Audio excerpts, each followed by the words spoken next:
दोस्तों, रात के सन्नाटे में रेलवे स्टेशन पर सिर्फ एक धुंधली लाइट टिमटिमा रही थी।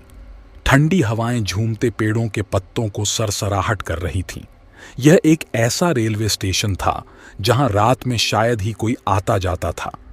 ट्रैक ड्राइवर मोहन अपने छोटे से केबिन में बैठा पुरानी लकड़ी की कुर्सी पर झूल रहा था। उसकी ड्यूटी थी कि वह रात की आखिरी ट्रेन के गुजरने के बाद ट्रैक को बदल दे ताकि सुबह की पहली ट्रेन सही ट्रैक पर जा सके। लेकिन आज की रात कुछ अलग थी, कुछ अजीब, कुछ खौफनाक। मोहन के कानों में अचानक एक हल्की सी सीटी की आवाज आई। यह आवाज किसी ट्रेन की नहीं थी, यह एक रहस्यमयी सन्नाटे को चीरने वाली आवाज थी। उसने खिड़की से बाहर झांका, पर ट्रैक के आसपास सिर्फ अंधेरा था। वह उठकर बाहर आया, हाथ में टॉर्च लेकर ट्रैक की ओर बढ़ा। हवा में अजीब ठंडक थी और हर कदम के साथ उसे ऐसा महसूस हो रहा था जैसे कोई उसे देख रहा हो। अचानक दूर से किसी के पैरों की आहट सुनाई दी। मोहन ने चारों ओर देखा, लेकिन वहां कोई नहीं था। उसने सोचा कि शायद यह उसका वहम था। वह वापस केबिन की ओर बढ़ने ही वाला था कि तभी उसे एक पुरानी ट्रेन की आवाज सुनाई दी। यह असंभव था, क्योंकि इस वक्त कोई ट्रेन नहीं आनी थी। उसने स्टेशन मास्टर को रेडियो पर संपर्क करने की कोशिश की, लेकिन कोई जवाब नहीं मिला। ट्रैक पर अचानक एक अजीबोगरीब ट्रेन दिखाई दी, लेकिन वह ट्रेन सामान्य नहीं थी। उसकी खिड़कियों से लाल रोशनी निकल रही थी और अंदर बैठे यात्री धुंधले और अजीब दिख रहे थे। मोहन का दिल तेजी से धड़कने लगा। यह ट्रेन कहां से आई थी? उसने पहले कभी ऐसी ट्रेन नहीं देखी थी। जैसे ही ट्रेन स्टेशन पर रुकी, एक परछाई ट्रैक के पास आई।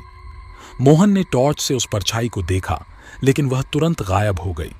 उसकी सांसें तेज हो गईं। अचानक ट्रेन से एक अजीब सा आदमी नीचे उतरा।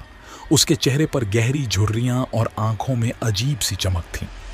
उसने मोहन की ओर देखा और बिना कुछ कहे ट्रैक की ओर बढ़ने लगा।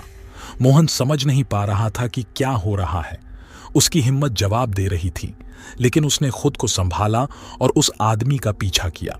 जैसे ही वह आदमी ट्रैक के पास पहुंचा, वह अचानक हवा में गायब हो गया और ट्रेन की आवाजें भी शांत हो गईं। मोहन ने हैरान होकर इधर उधर देखा, लेकिन सब कुछ सामान्य लगने लगा, जैसे कुछ हुआ ही नहीं था।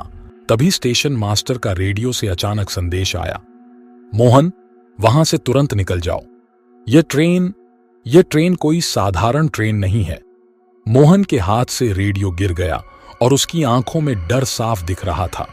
वह समझ नहीं पाया कि स्टेशन मास्टर को क्या पता था, लेकिन वह जानता था कि अब यहां रहना खतरनाक हो सकता है। क्या मोहन उस खतरनाक ट्रेन से बच पाएगा?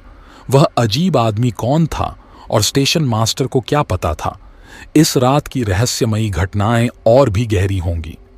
जानने के लिए अगले एपिसोड का इंतजार करें, जहां डर का स्तर और बढ़ेगा।